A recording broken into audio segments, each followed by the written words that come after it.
పితా పుత్ర పవిత్రాత్మ నామమున ఆమెన్.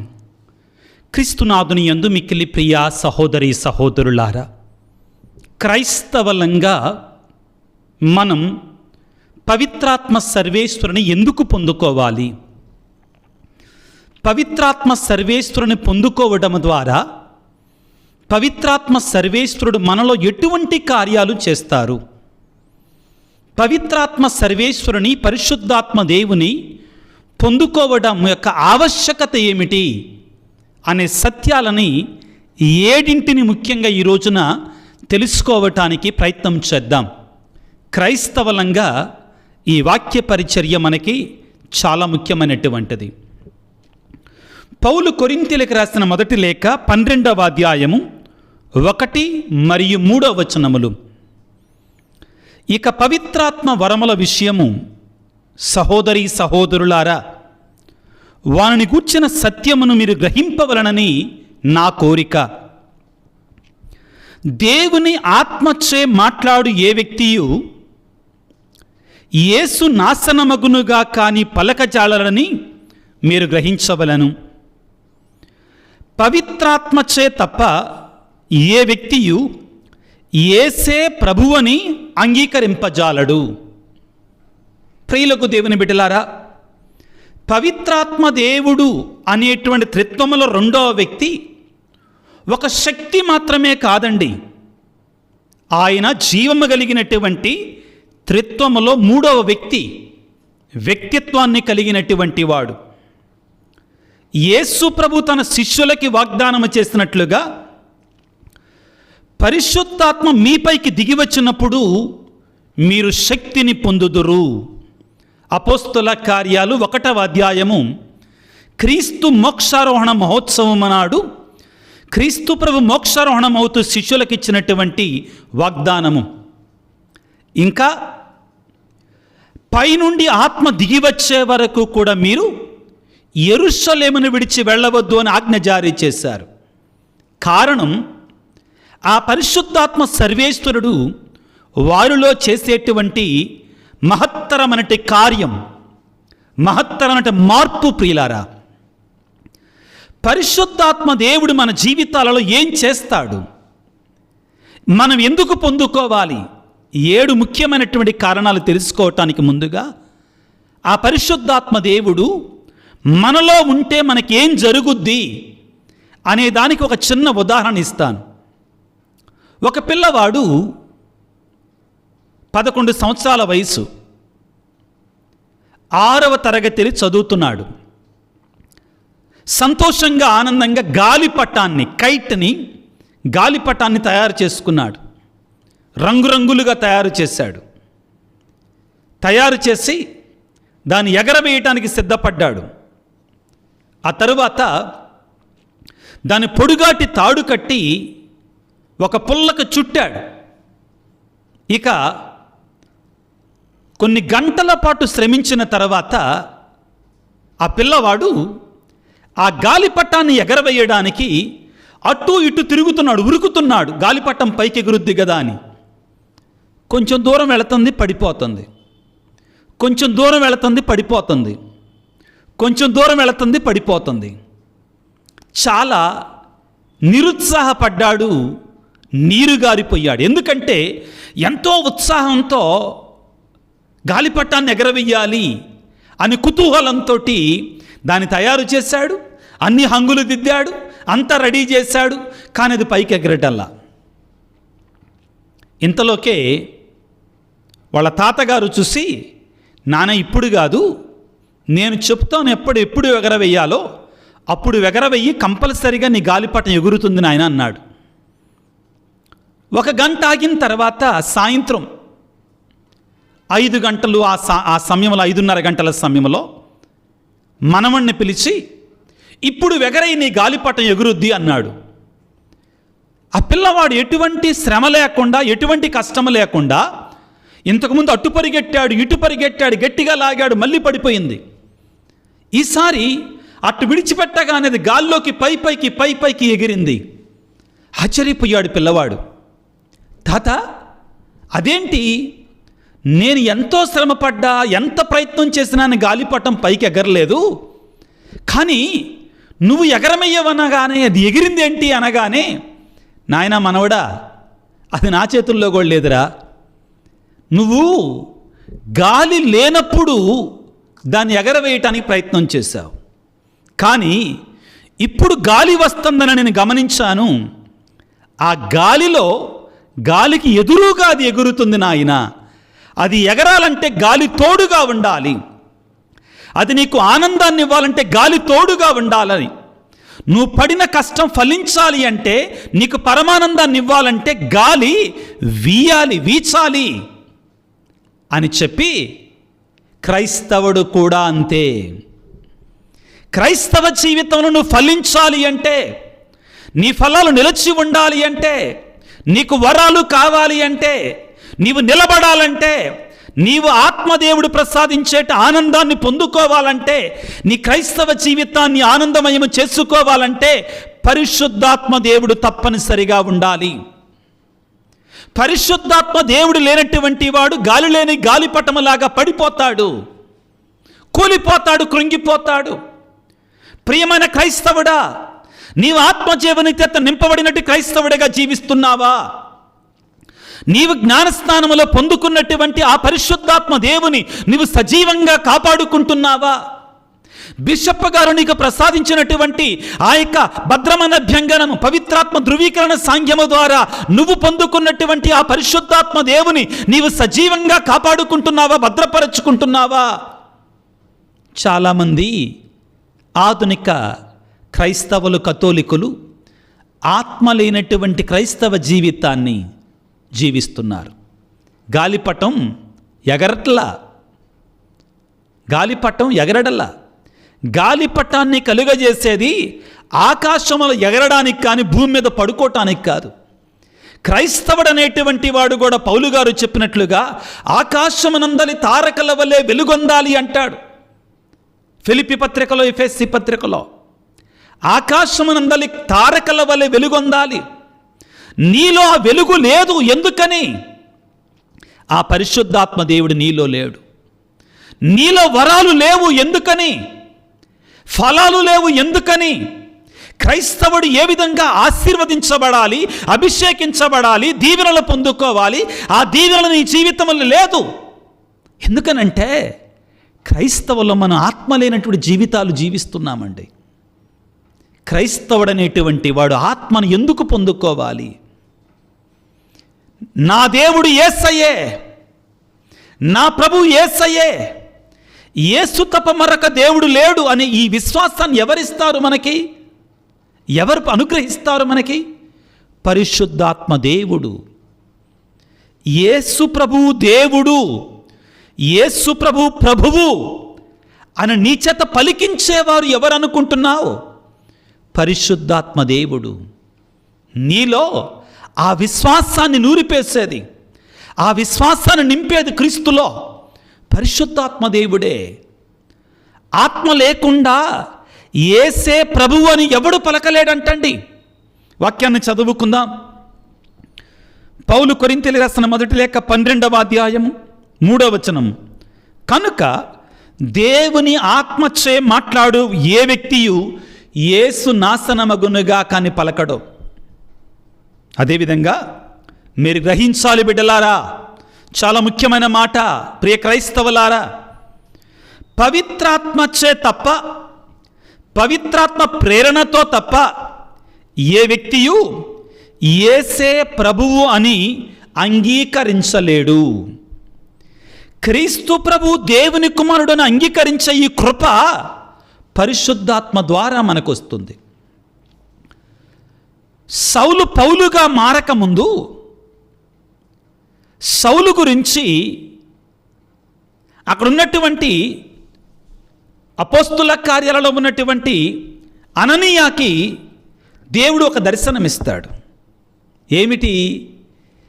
ఇతనితో నాకు ఒక కార్యం చెయ్యాలి, నాకు పనుంది ఇతనితోటి, నువ్వు కంగారు పడాల్సిన అవసరం లేదు. అననీయ, నువ్వు వెళ్ళు సౌలు దగ్గరకి,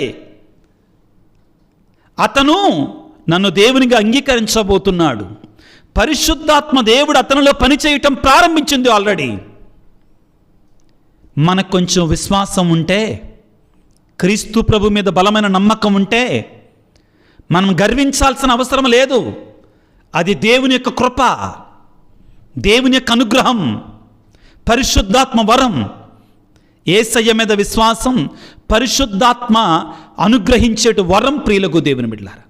కాబట్టి అన్నిటికంటే ముఖ్యమైనటువంటిది పరిశుద్ధాత్మను ఎందుకు మనం పొందుకోవాలి, పొందుకోవలసిన ఆవశ్యకత ఏమిటి అంటే, యేసే నిజదేవుడు అనే ఈ విశ్వాసం మనలో బలపడటానికి తొణకకుండా బెనకకుండా ఉండాలి అంటే పరిశుద్ధాత్మ దేవుడు మనలో ఉండాలి. మన చేత యేసే ప్రభు అని పలికించేది ఆయన. అన్నిటికంటే మొదటిది. రెండవది అతి ముఖ్యమైనటువంటిది, మనల్ని దేవుని పిల్లలుగా మార్చేది, దేవుని బిడ్డలుగా మార్చే దేవుడు పరిశుద్ధాత్మ దేవుడు. జ్ఞానస్నానములో మనందరము కూడా శ్రీసభలో సభ్యులుగా దేవునికి బిడ్డలుగా మారతాం. జ్ఞానస్నానములో, మొదటి ప్రవేశ జ్ఞానస్నానములో. ఎలా ఇది జరుగుతుంది? మనము జ్ఞానస్నానములోనే పరిశుద్ధాత్మ చేత అభిషేకాన్ని పొందుకుంటాం. క్రిస్మాతలభ్యంగనము. అవును ప్రియులారా, పరిశుద్ధాత్మను పొందుకుంటాం. ఆ పరిశుద్ధాత్మ దేవుడు మనలో ఉండి తన ప్రక్రియ ప్రారంభిస్తాడు. మనం దేవుని పిల్లలుగా మారుస్తాడు, బిడ్డలుగా మారుస్తాడు. కాబట్టే మనం చదువుకుంటాం. రోమపత్రిక 8వ అధ్యాయము 15-16 వచనాలలో చాలా స్పష్టముగా ఏమంటారంటే, రోమపత్రిక 8వ అధ్యాయం 15-16 వచనాలలో, ఏలయన్నా దేవుని నుండి మీరు స్వీకరించినది మేము భయకంపితులను చేయు బానిసత్వపు ఆత్మ కాదు, మీకు దత్తపుత్రుత్వమును వసగు ఆత్మ మీరు స్వీకరించుతరి. ఆ ఆత్మ మనము దేవుని అబ్బా తండ్రి అని పిలిచేటట్లుగా చేస్తుంది. ఆ ఆత్మయే మన ఆత్మతో కలిసి మనము దేవుని పిల్లలమని సాక్ష్యం ఇస్తుంది. ప్రియ దేవుని బిడ్డ, పరిశుద్ధాత్మ దేవుడు నీ పక్షాన సాక్ష్యం ఇస్తాడు. నువ్వు దేవుని బిడ్డవి, నీవు దేవుని కుమారుడివి. వేడుకో, పరిశుద్ధాత్మ దేవ మాపైకి వేంచేసిరండి, మమ్మ అభిషేకించండి. మొదటిగా పరిశుద్ధాత్మ దేవుడు నీవు యేసే నిజదేవుడని అంగీకరించులాగా సహాయపడతారు. రెండవదిగా ఎందుకు మనం పరిశుద్ధాత్మను పొందుకోవాలి అంటే, ఈ పరిశుద్ధాత్మ మనని దేవుని పిల్లలుగా ఉండటానికి సిద్ధం చేస్తుంది, దేవుని బిడ్డలుగా మారుస్తుంది, దత్తపుత్రత్వాన్ని మనకు అనుగ్రహిస్తుంది. యేసు ప్రభువు యోర్దాను నదిలో జ్ఞానస్నానం పొంది బయటకు రాగానే ఆకాశము తెరువబడగా పరిశుద్ధాత్మ పావురు రూపములో ఆయన మీదకి దిగి వచ్చింది. వెంటనే ఏమని వినపడుతుంది? పరలోకములో ఉన్న తండ్రి, ఇతడు నా ప్రియమైన కుమారుడు అని పలుకుతారు. ప్రతి జ్ఞానస్నానములో కూడా ఈ పరిశుద్ధాత్మ దేవుడు సృజనాత్మకంగా మారి, ఈ పరిశుద్ధాత్మ దేవుడు యాక్టివ్గా మారి మనం దేవుని పిల్లలుగా మారుస్తుంది, మన జ్ఞాపకం చేస్తుంది, మనం దేవుని బిడ్డలమని మనకు నేర్పిస్తాడు పరిశుద్ధాత్మ దేవుడు. ప్రియులారా, చాలా ముఖ్యమైన మాటలు ఇవి. ఎందుకు నేను పరిశుద్ధాత్మను పొందాలి?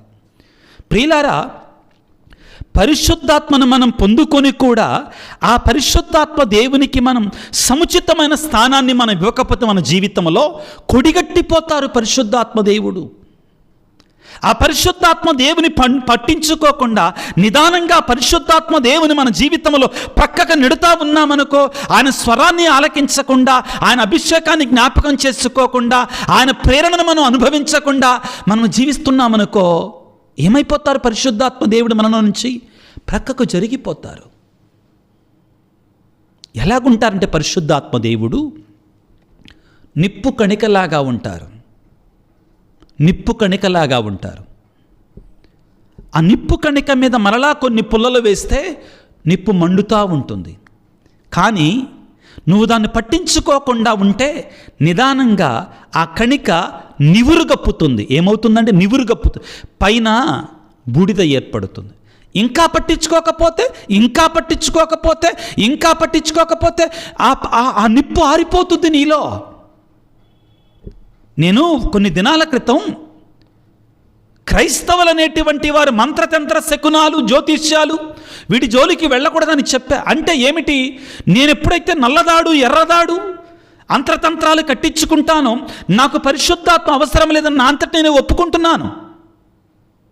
ఆత్మదేవుడు శక్తివంతమైన మనలో అద్భుతాలు చేసేటువంటి ఆత్మదేవుడు శక్తినివసగా ఆత్మదేవుడు ప్రక్కకు వెళ్ళిపోతున్నాడు.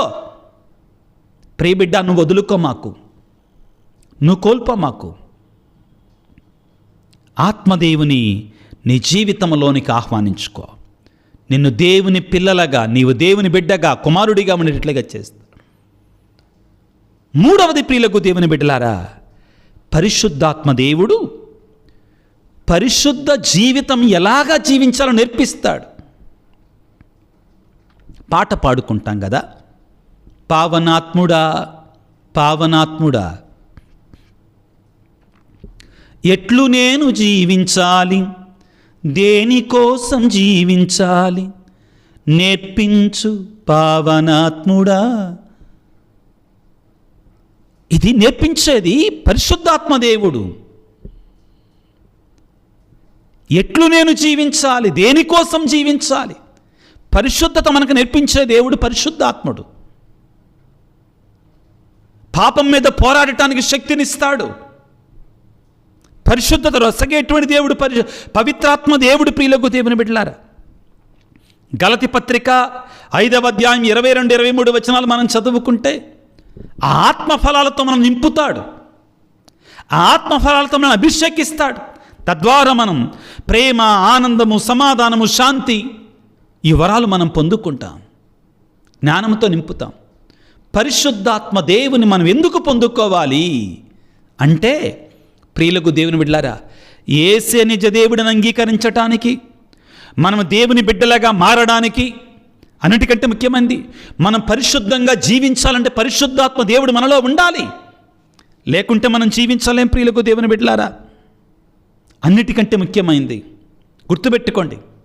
ఫాదర్ గారండి, నేను ప్రార్థన చేయలేకపోతున్నా, నాకు ప్రార్థన చేయాలనుంది, నా వల్ల గాటల్లా, నేను ప్రార్థనలో కూర్చుంటున్నా, వెంటనే ప్రార్థనని ముందు కొనసాగించలేకపోతున్నా, చికాకులు, పరాకులు, ఇరాకులు వస్తున్నాయండి. ఏంటి? పరిశుద్ధాత్మ దేవుని వేడుకో. ప్రార్థన ఎలాగ చేయాలో నేర్పిస్తాడు. ప్రార్థన ఎలాగ చేయాలో. నీకు ప్రార్థన ఏ విధముగా చెయ్యాలో తెలియనప్పుడు ఆ పరిశుద్ధాత్మ దేవుడి, ప్రియ దేవుని బిడ్డ, నీలో ఉండి మూల్గుల ద్వారా, ఏడ్పుల ద్వారా ఇదిగో నీలో ఉండి ప్రార్థన చేస్తాడు.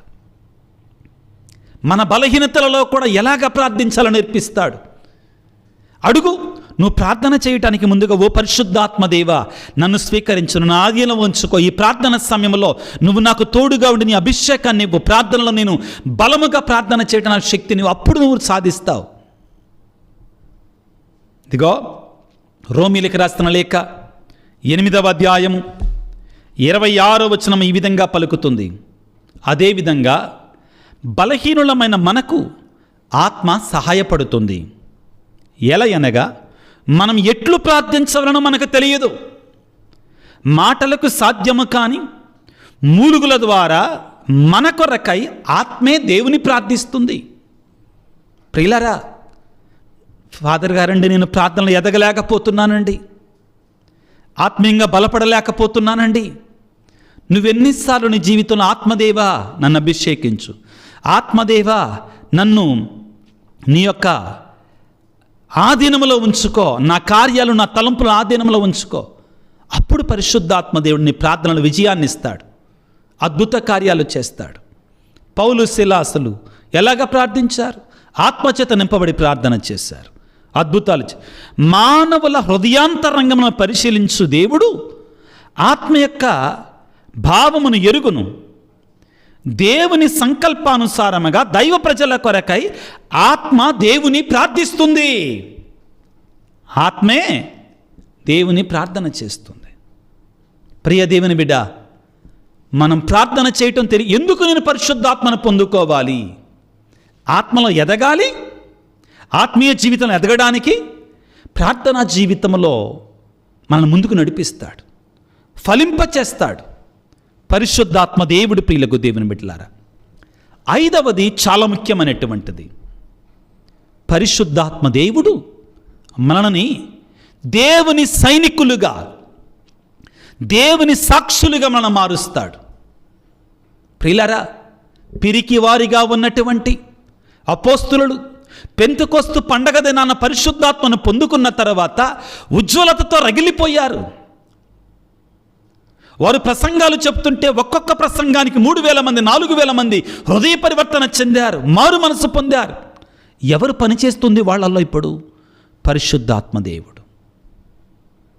పిరికితనాన్ని వీడులాగున అపోస్తుల కార్యాలు 2వ అధ్యాయం మనం చదువుకుంటాం. ప్రియులకు దేవుని బిడ్డలారా, ఏ రీతిగానైతే 14వ వచనం నుంచి 41వ వచనం వరకు పేతురు గారు దేవుని యొక్క వాక్య ప్రేరణతో, పరిశుద్ధాత్మ ప్రేరణతో ఆత్మచేత నింపబడినటువంటి వాడై దేవుని యొక్క వాక్యాన్ని బోధించాడు, సాక్ష్యాన్ని పలికాడు. ఆయన ఎవరో నాకు తెలియదు, ఆయన ఎవరో నాకు తెలియదు అని పలికిన ఆయన ఇదిగో పరిశుద్ధాత్మను పొందిన తర్వాత ఒక సైనికుడిగా, ఒక సాక్షిగా మారాడు. మనం 2 వారాల క్రితం వాక్యాన్ని చదువుకున్నాం అపోస్తుల కార్యాలలో. జ్ఞానస్నానంలో పరిశుద్ధాత్మను పొందాం కదా, మరలా భద్రమైన అభ్యంగనం ఎందుకు అంటుంటారండి కొంతమంది. వినండి వాక్యాన్ని. అపోస్తుల కార్యాలు 8వ అధ్యాయము 14వ వచనం నుంచి చదువుతున్నాను. సమరియాలోని ప్రజలు దేవుని యొక్క వాక్కును అంగీకరించరని యెరూషలేమునందలి అపోస్తులు విని పేతురును యోహానును ఆ ప్రజల వద్దకు పంపించారు. ఫిలిప్పు గారు, డీకన్ అయినటువంటి ఫిలిప్పు గారు సమరియా ప్రాంతానికి వెళ్ళి అక్కడ దేవుని యొక్క వార్తను బోధించి అక్కడ జ్ఞానస్నానం ఇచ్చారు. ఏమిచ్చారు? జ్ఞానస్నానం ఇచ్చారు. అక్కడ ప్రజలు అంగీకరించారు ప్రభువునని తెలుసుకొని పేతురును యోహానును అక్కడ పంపించారు. ఇప్పుడు ఏమన్నా జాగ్రత్తగా, వారు అక్కడికి చేరుకొని ఆ విశ్వాసులు పవిత్రాత్మను పొందునట్లుగా ప్రార్థించారు. వాళ్ళు జ్ఞానస్నానం పొందుకున్నారుగా, మళ్ళీ పవిత్రాత్మను పొందేటట్లుగా ప్రార్థించటం ఎందుకు? వినండి జాగ్రత్తగా, చాలా ముఖ్యం. ఏలైనా అప్పటికి ఇంకను వారిలో ఎవరి మీద పరిశుద్ధాత్మ వచ్చి ఉండలేదు. ప్రభు అయిన యేసుక్రీస్తు నామమున వారు జ్ఞానస్నానం మాత్రమే పొందారు. అప్పుడు పేతురు యోహానులు వారిపై చేతులు ఉంచగా పవిత్రాత్మను వారు పొందుకున్నారు. పవిత్రాత్మ ధృవీకరణ సాంగ్యం చాలా ముఖ్యం. మీ పిల్లలకి చాలామంది అన్నీ ఇప్పిస్తున్నారు, జ్ఞానస్నానం ఇప్పిస్తున్నారు, పాప సంకీర్తనం చేపిస్తున్నారు, దివ్యసప్రసాదం ఇప్పిస్తున్నారు, కానీ ఈ పవిత్రాత్మ ధృవీకరణ సాంగ్యం ఇప్పించట్లా. చాలా ముఖ్యమండి, ఇప్పించాలి. ఆ పరిశుద్ధాత్మ దేవుడు మనల్ని క్రీస్తు సైనికులుగా మారుస్తాడు, క్రీస్తు సాక్షులుగా మారుస్తాడు. ప్రియులకు దేవుని బిడ్డలారా, మరొక ముఖ్యమైనటువంటిది ఏంటో తెలుసా? పరిశుద్ధాత్మను ఎందుకు పొందుకోవాలి? దేవుని యొక్క వరాలు, ఫలాలు పొందుకోవాలంటే పరిశుద్ధాత్మ నీలో ఉండాలి. దేవుని యొక్క పరిశుద్ధాత్మ వరాలు, ఫలాలు నీలో ఉండాలంటే, నేను ఈ విధంగా వాక్యాన్ని బోధిస్తున్నానంటే ఒకప్పుడు పిరికోండి,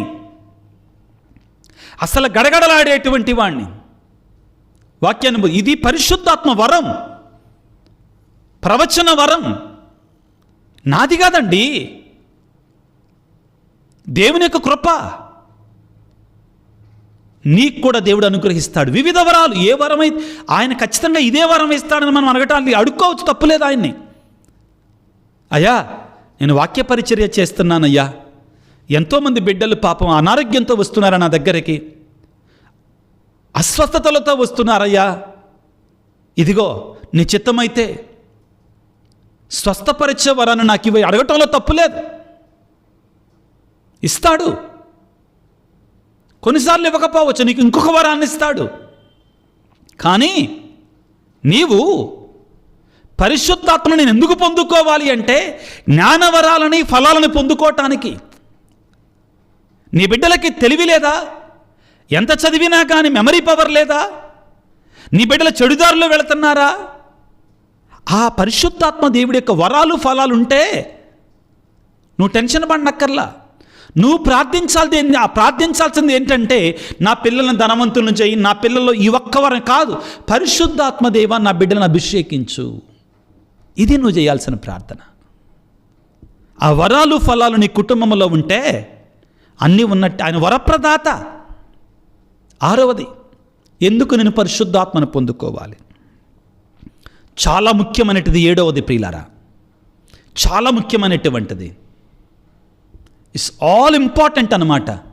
ఏంటంటే నిత్య జీవితం మీద పరిశుద్ధాత్మ దేవుడు మనకు ఆశని కలిగిస్తాడు. He creates a desire on the eternal life. He helps us to long for the eternal life. నాకు నిత్య జీవితం కావాలి, పరలోక భాగ్యం కావాలి. ఆ యేసయ్య నా కొరకై సిలువలో మరణము ద్వారా కొని తెచ్చినటువంటి ఆ నిత్య జీవిత భాగ్యం నాకు కావాలి. ఎవరిస్తారు ఈ కోరిక, ఈ తపన? పౌలు గారు అంటారు కదా, మనం పరలోక పౌరులం, మనము దాని కొరకే ఆశించాలంటారు కదా. ఎవరిస్తారు ఈ ఆశ మనలో? ఎవరు రేకెత్తిస్తారు ఈ యొక్క కోరికను మనలో? పరిశుద్ధాత్మ దేవుడి బిడ్డలారా, అడగండి దయచేసి.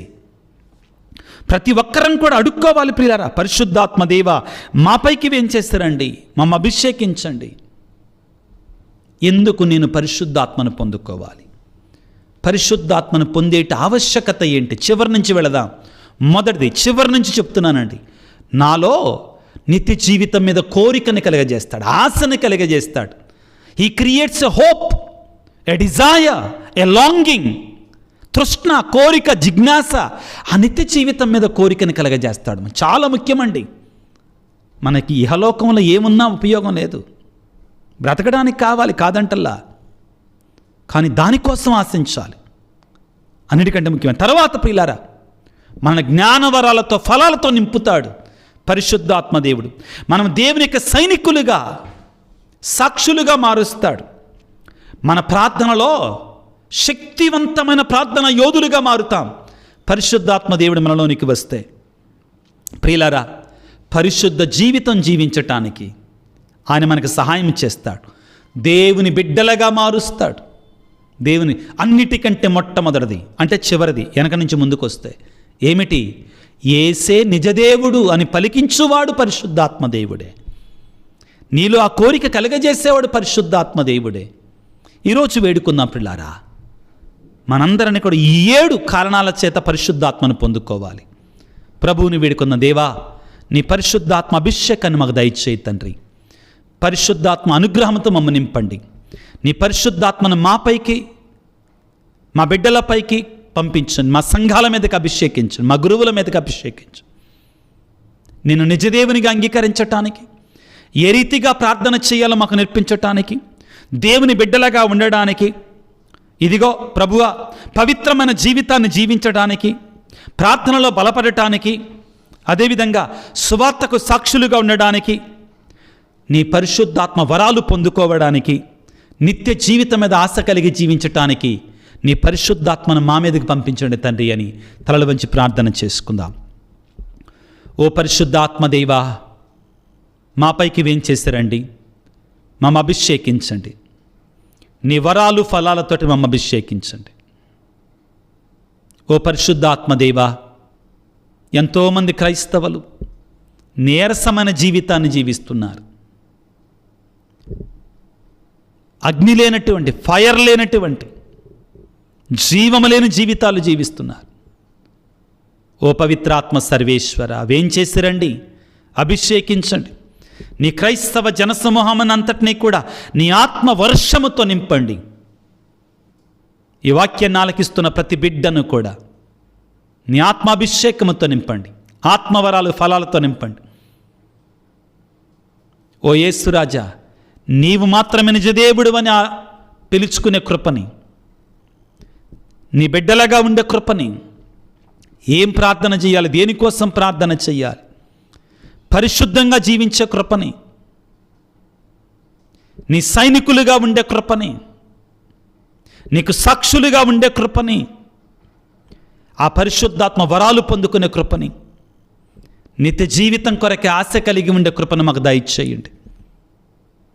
ఓ యేసయ్యా, నీ ఆత్మను ఏ విధముగా ఆది అపోస్తుల మీదకి పెంతెకోస్తు పండగ రోజున పంపించి ఉన్నావు, అదేవిధంగా నీ బిడ్డలందరి మీద అభిషేకాన్ని ప్రసాదించండి. ఈనాడు ఈ వాక్య పరిచయలో పాల్గొంటున్న బిడ్డలందరిని దీవించండి. అనారోగ్యంతో బాధపడుతున్న బిడ్డలను పరిశుద్ధాత్మ శక్తితో ఈ క్షణంలో స్వస్థపరచండి. కుటుంబాలలో శాంతిని, సమాధానాన్ని దయచేయండి. పరిశుద్ధాత్మ ప్రసాదించే సంతోషాన్ని, సమాధానాన్ని గ్రహించండి. వివిధ తలంపులతో, కోరికలతో మా కోసం ప్రార్థించండి అయ్యా అని వేడుకుంటున్న, ఆశగుణ ప్రాణంతో ప్రార్థిస్తున్న బిడ్డల యొక్క మనవలను, కోరికలు ఈ సమయంలో, ఈ క్షణంలో పరిశుద్ధాత్మ అభిషేకంతో నింపి అనుగ్రహించమని ఈనాడు ప్రత్యేకంగా ఈ వాక్య పరిచయలో ప్రార్థిస్తూ తలంపులను నీ సన్నిధిలో ఉంచుతున్నట్టు ప్రతి బిడ్డను కూడా నింపమని, అన్నిటికంటే ముఖ్యంగా నీ పరిశుద్ధాత్మ శక్తి చేత నింపమని, అభిషేకించమని మనాదురైన క్రీస్తు ద్వారా వేడుకొనుచున్నాము తండ్రి. ఆమెన్. ప్రభువు మీతో ఉందురుగాక, మీ ఆత్మతో ఉందురుగాక. సర్వశక్తి గల సర్వేశ్వరుడు పిత, పుత్ర, పవిత్రాత్మ మిమ్ము మీ కుటుంబాలను చల్లగా దీవించి ఆశీర్వదించి పరిశుద్ధాత్మ అభిషేకంతో నింపుదురుగాక. God bless you. దేవుడు మిమ్ము దీవించుగాక. ఆమెన్.